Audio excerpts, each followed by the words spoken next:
Welcome to Public Domain Video Theater presented by the great detectives of old-time radio. From Boise, Idaho, this is your host, Adam Graham. If you have a comment, email it to me, box13@greatdetectives.net. Well, now it's time for today's episode of Dragnet. The original air date is October the 14th, 1958. This is Season 8, Episode 4, and the title is The Big Oskar.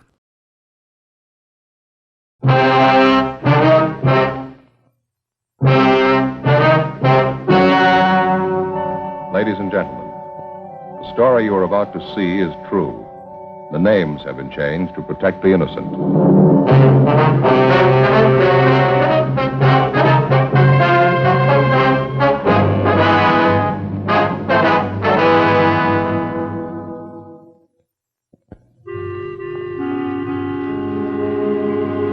This is the city. Los Angeles, California. Like other great cities, it is home to all kinds of schools where you can get most any kind of education. There are universities, high schools, grade schools. Some students take the problem of earning a living. They enroll in a trade school. Some learn to cut hair or how to give a permanent. Still others try their hand at fashion modeling, at nursing, or taking shorthand. They learn how to be bartenders, dentists, actors, how to drive a car, or how to give a massage, how to be a tailor, a wrestler, a chiropractor, or how to be a clerk in a supermarket. All these schools are accredited. There's one that is not. It holds its classes in the cracks and crevices of the city. Because of it, I have a job. I carry a badge. It was Wednesday, December 17th. We were working the day watch out of burglary division. My partner's Frank Smith. The boss is Captain Bernard. My name's Friday. We received a call from an unknown informant who claimed he had information about a series of burglaries. He refused to give us any details. He even refused to give us his name. He said he'd contact us at his own convenience. We waited.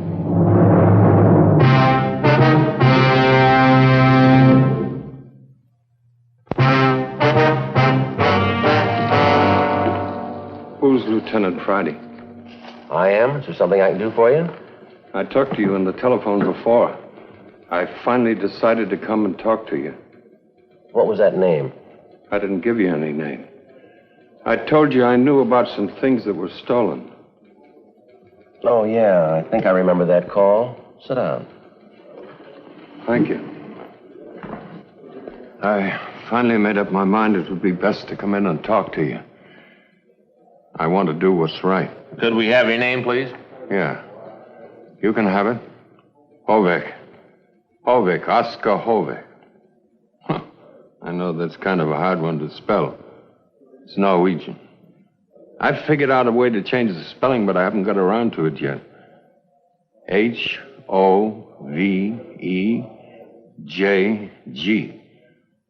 You spell the Oscar with a K. Uh-huh. All right. What did you come in to tell us, Mr. Hovig? Well, if I show you something that I think is stolen, have you got some way to find out who it got stolen from? Yes, sir, we might, if the theft was reported to us. Well, I don't know anything about that part.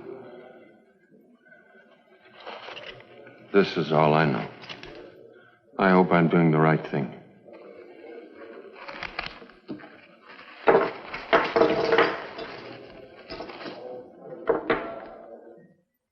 You think those are stolen? Is that it, Mr. Hovig? Well, maybe I'm wrong, but that's what I think. I guess you fellas can find out. The initials are EF. Why do you think they're stolen? Well, I just do, that's all. Where'd you get them? Well, I found it. Where'd you find it? I'll show you where. Don't worry. I'll show you. But in my own good time. Is this all you found? I should say not. That's just a sample. I thought you could use it for identification. That's all I want to say just now. Please. All right, Frank, you want to check stolen property files, see if you can come up with a make? Yeah, sure.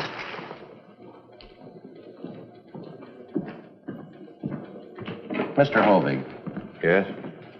what makes you think that that's stolen property? I don't think it is, Lieutenant. I know it is. How do you know? I can't tell you now. I just know it's stolen. You'll know it, too, when you see the other stuff. Well, all right, who's responsible for it? Do you know? Yes, I know. Well, who is it? Well, maybe later on I'll tell you. Maybe not. I continued to question Mr. Hovig, but I couldn't pry loose any additional information that might help us. Frank found an identification in stolen property covering the articles Mr. Hovig had shown us. The silverware matched the description of that taken in a theft 4 days previously. It's all right here in the report. All right, Mr. Hovig. Apparently you're right about this being stolen property. Now, you say there are some other items? Yeah? That's what I said. Can you recall any of them? Well, I didn't look them over real good. Let's see. There are a couple of ladies' fans. Ivory? Yeah. And all this silver. It's wrapped in some lace thing. Where is it? Well, it's right where I found it. I didn't move it an inch. Not an inch. Where did you find it? You come to my house. You meet me at my house at 1 o'clock. I'll show it to you. I didn't move it an inch. Well, can't you tell us where it is and leave the rest to us? No. No, it must be done my way. You see, I want to be sure. It still might be some mistake. All right, we'll do it your way. What's that address? 1307 North Camrose. It's in Hollywood, just below Gower. We'll find it. This is very important. Don't come before 1 o'clock, and you've got to be all through by 2. It's very important. We'll do our best. And don't you forget it. My name doesn't get mentioned.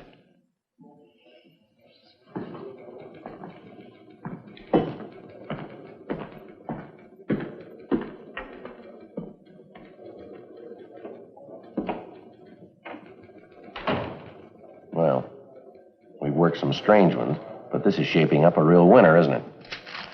Yep, and it's getting stranger all the time. What do you mean by that? This theft report the victim filed. Listen to this. I insist that in the event of my property described above being recovered, that the police inform me first before giving out news of same to any newspaper or broadcasting station. Signed, Elma Face. Elma Face? How do you spell that? F-A-C-E. You don't suppose that's her real name? Oh, man, that's gotta be. Huh? Nobody could come up with an alias like that.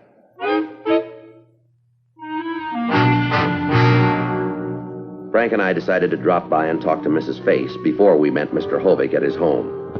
Just a minute. 1 minute. Yes, what is it? Mrs. Face? Of course. Who did you think? Yes. Well, we're police officers. Police! Oh, great, great. Come in, come in. Oh! You have found the stuff! Well, part of it, anyway. Oh, good. Can you identify this, ma'am? Oh, yes, of course, it's mine. Oh, sit down, sit down. And a personal interview with the police to boot. Well, sit down. You don't understand. We can only stay a minute. Please, I ask you to sit down. All right.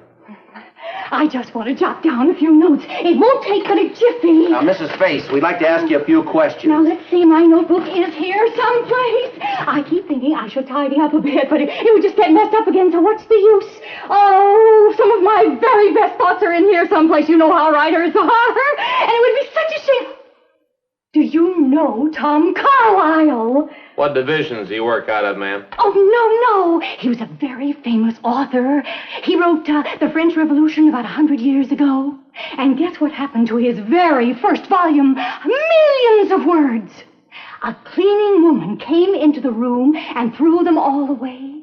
Burned them all up. And when she was asked why she did it, do you know what she said? She said she thought the paper was just no good anymore because it had already been written on. Oh, dear, that's... Oh, here it is. Here it is. All right. Let's have it, men. Let's have it. We go to press tonight.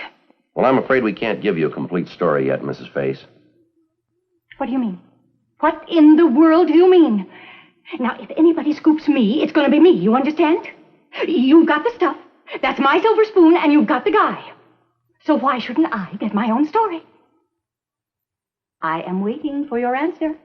And don't forget, I can make this sound real bad if I feel like it. All we have is a lead. We haven't picked up the thief yet. We haven't recovered all of your property. Now, we should know more about it in an hour or so. Oh, that's the way it is, huh? Yes, ma'am, that's the way. Well, where did you get that spoon? From a man who claims that he found it. Where did he find it? Well, he hasn't told us yet. We're going to meet with him in a little while. Aha! You're going to have a rendezvous with him. Is that the idea? Yes, ma'am. A rendezvous. I'm going with you. I can, can't I? No, I'm afraid you can't. Then tell me this, Sam Spade. Where does this guy live? I'm afraid we can't tell you that either. What are you, anyway? Men of mystery? If you can't tell me anything, why are you here? Well, we'd like to ask you a few questions, if it's all right. All right, then. Shoot. We have your report. We thought you might remember some of the details.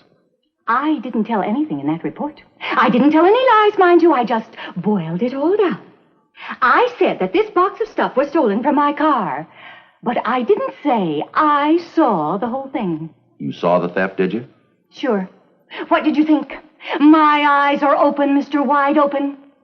You see, I moved in here last week with my girlfriend. Her name is Rose, and we call her Gypsy. I'm divorced, thank goodness.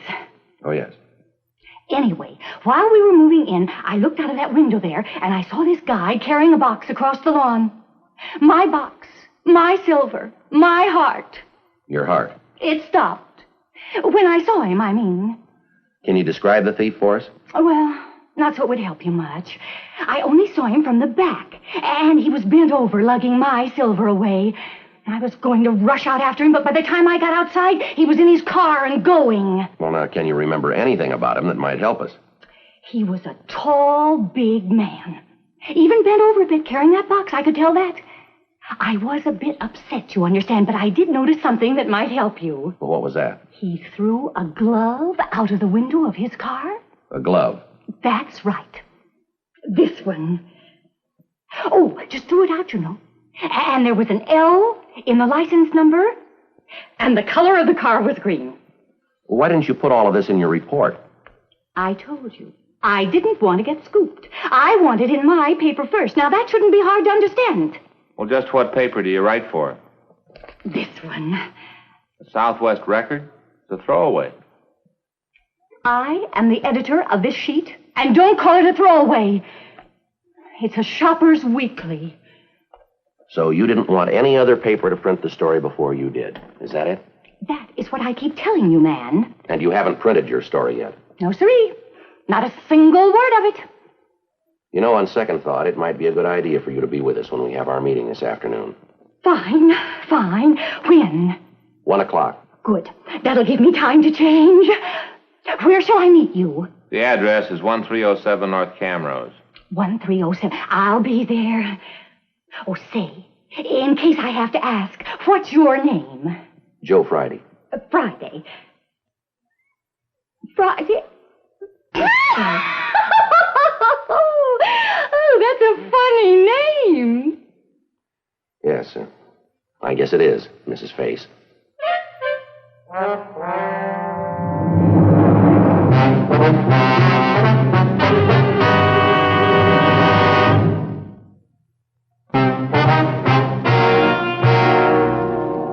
After talking to Mrs. Face, Frank and I had lunch. Then we drove to the address Mr. Hovig had given us. We followed him into the garage at the rear of his home. There, in that box. It's right where I found it. I didn't move it 1 inch. Now, you think everything in that box is stolen property, do you? Well, I don't know for sure. I don't think so. But in this carton, that's where I found the silver that I gave to you. Uh-huh.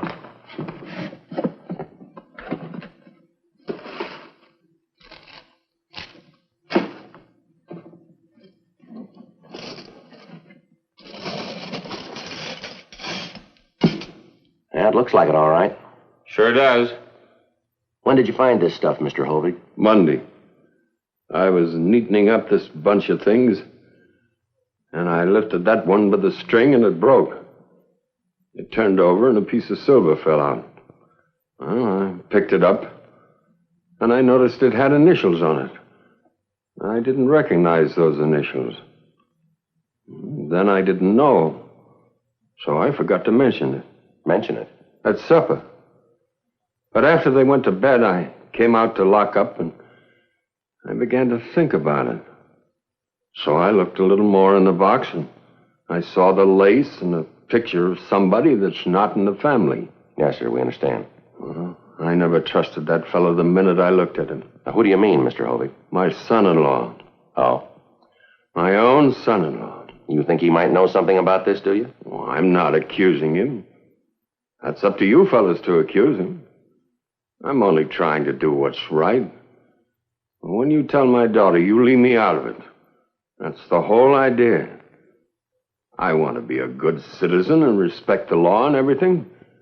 But my daughter might get the wrong idea. Yes, sir. 3 months they're married, and he loses his job. So it tells me, and since I want to do the right thing, I say, sure, come ahead. Move in here with me. I won't charge you any rent. So, when they moved in here, they brought this stuff with them, is that right? Yeah, that's right. This carton, too. Yeah? What day was this? Well, let's see. I think... What day is this? This is Wednesday. Well, that's right. Then it must have been Sunday that he brought it over. You're sure now? Yeah. I'm sure. Yoo-hoo! Is anybody here? Say, is this... Oh! Aha! Well, here I am. This lady has had some things stolen from her recently. Do you want to take a look through that carton? Which carton? Where? Which one? Right here. Oh, there it is. Yes, that's it. Oh, everything seems to be here all right. Well, men, have you got a line on the thief? We think so, yes. Oh, that's real great fast work, I must say. What's this gentleman's name? That's Mr. Hovig. You said you wouldn't give my name. Oh, yes, I saw it outside on the mailbox. Oskar, isn't it? Say, now, what's this all about? Why does he look so upset? I'm sorry. I'm very, very sorry. What for? Because your property was stolen. Well, sure, thanks, but here you've gone and found it for me again, so no great harm done. Besides, the stuff wasn't worth much. It's just that you get mad when you see somebody taking it right from under your nose. I'm sorry. It was a terrible thing to do. What's with him? It's a family matter, Mrs. Face. What time is it? 1:45. Oh, they'll be coming home any minute. My son-in-law took Oza over to the doctor's at 1 o'clock. It's just over here in the burn building. And that's why you wanted us to be here at 1, so we wouldn't be around when he came back, is that it? Yeah. But now, it doesn't matter. What kind of a car is he driving? His own car. A green car with an L in the license number. How did you know that? Oh, sure. You saw it. You'd like to tell us about it, Mr. Hovig? He was a good boy. A fine boy. I didn't hate him. Not at all. I don't know why I did it. They love each other. He'd do anything to make her a good husband. I was crazy. I couldn't stand it to be alone. Even the piano. It's no good to play it unless there's somebody to listen. Even if they're not paying much attention, just moving around the house. It's nice to know that somebody is there. A year or two ago, my daughter began to have boyfriends. I talked to her. I told her that she had plenty of time. You don't go around with boys when you're just a kid, I told her. And then Larry came along. He was working over at the service station. And then before I knew what was going on, they came to me and said they were getting married. But I couldn't talk. It was just like when her mother died, what can you talk about? On the night they got married, it's strange. It wasn't so bad. We had some drinks, and after a while, I got asleep. But then next morning, and every morning of every day since then, it's... What's the use of even getting out of bed? Who cares whether you're up or not? About 10 days ago, Larry lost his job. It wasn't his fault. The boss over at the service station gave the job to his cousin or somebody, and so they came back here to live with me, and Larry said he'd help pay for the groceries and so on. Well, I didn't want his money. They moved their things over here and they stored them in the garage, is that right? Yeah. After they went to bed, I came out and I just stood here looking at those things. And the next morning, I felt terrible. Worse than before. They weren't here. Then I remembered that I told them they could have the station wagon, and they were going out to the beach with another couple. And I really didn't care. I was feeling sorry for myself, and them going off and taking my station wagon. You know? Yes, sir, I think so. Well, you know the rest. We'd like to have you tell us anyway, Mr. Hovig. Well, I had a music lesson over in Selma. And afterwards, I just sat in the car, his broken down old one, the green one. And then I saw this lady and another one unloading their car down the street. Cartons and things, and they reminded me of the ones in the garage. I thought if I grabbed one and put it with Larry's and then tell the police, they'll say Larry's a thief. Even if anybody saw me, it didn't matter. It was Larry's car. They'd blame him. That's why you threw that glove out of the car, is that it? Yes. How could I do such a thing? I never did anything so wrong. Never. Well, I certainly want to thank you, Mr. Hovig, for helping me carry this stuff of mine over. It was real neighborly. Now, if you'll help me put it in my car, I think I can take it from there. Lady, you heard what I said. I told you everything. Told me what? I don't think I know what you're talking about. But I told you. Rubbish. Haven't the faintest idea what you're talking about. Lieutenant Friday, why don't you and your partner just chase along? We don't need you anymore that I can see. No, I'm afraid you don't understand, Mrs. Face. You keep out of this, Friday. This now is something personal between Mr. Hovig and myself. I'm sorry, Mrs. Face. It's a police matter now. We'll have to take Mr. Hovig downtown. Now, you just hold on a minute. You know as well as I do that he didn't commit any crime. You heard his story. You can't arrest a man just because he loves his daughter. I'm afraid that was the trouble. What do you mean by that? Maybe he loved her too much.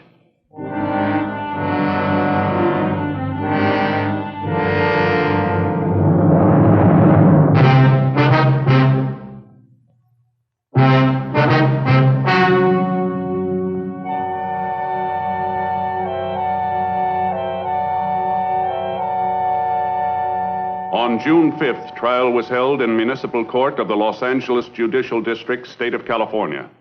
In a moment, the results of that trial.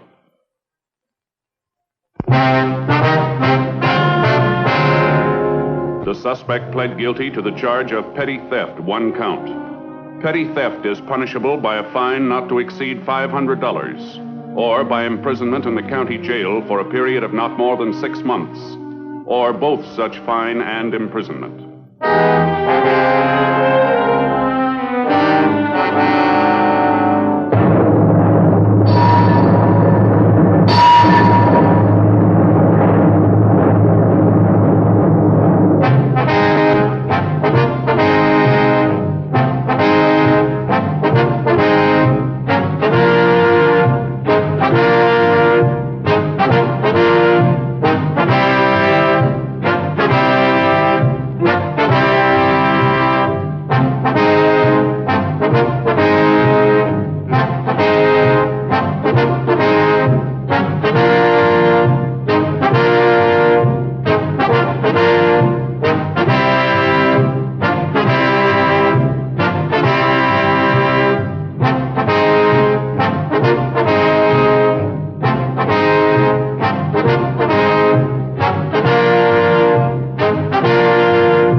Welcome back. Well, where to start with this one? I guess we can start with Amzie Strickland's performance as Mrs. Face. She's the type of character who would add some flavor to Dragnet episodes earlier in the series and later on in the Revive series. However, generally her type of character is done in a slightly more, shall we say, restrained way than in this episode. She really does great the way that the acting is done here. The only part that does work is Friday trying to interact with her. It's slightly amusing, though I think I also feel a bit of a sense of empathy for Friday and having to deal with her. And then we have Oscar's confession, which is a bit tedious to watch. And it's worth noting that Dragnet had done these sort of things in other episodes, and it worked pretty well. For example, there was the season 1 episode, The Big Mother. But I think that there were two big differences between The Big Mother's confession and this episode's. And that comes down to Peggy Weber's acting in The Big Mother versus what we got in this episode. And I think it was also better written in The Big Mother. This particular episode was written by William Spear, who was known to old-time radio fans for his role as a producer, director of Suspense. However, I don't think he really had a feel for Dragnet. And I think even beyond the acting and the writing, you just have the dramatic interest. In The Big Mother, you get to hear a woman talk about the circumstances and emotional trauma that led her to commit an unthinkable act. Here we have a guy talking about his jealousy of his son-in-law leading him to commit a petty theft. It's just not as compelling or interesting. The episode may also reflect a bit of weariness by Jack Webb with Dragnet as a series. He had been trying to walk away from Dragnet since it hit its 100th episode. He really thought there wasn't a whole lot more left to tell, and he was energized by the idea of moving on to other projects. And the network wanted it to continue because it was still a solid ratings hit until this 8th season, when the ratings plummeted and the show was eventually canceled. Webb continued to do his job both as star and director, but I think this episode really screams that a lot of Webb's passion for Dragnet as a project was really gone, and that at this point he was doing his job, going to work, but just going through the motions to get through this until he could get to doing things that he wanted to do more. Keep in mind that Webb had made more than 500 Dragnet TV and radio episodes in the past decade, as well as a Dragnet movie. It would take a nearly 8-year hiatus before Webb would be able to return to Dragnet with anything approaching the passion with which he first approached the project. Well, that's all for now.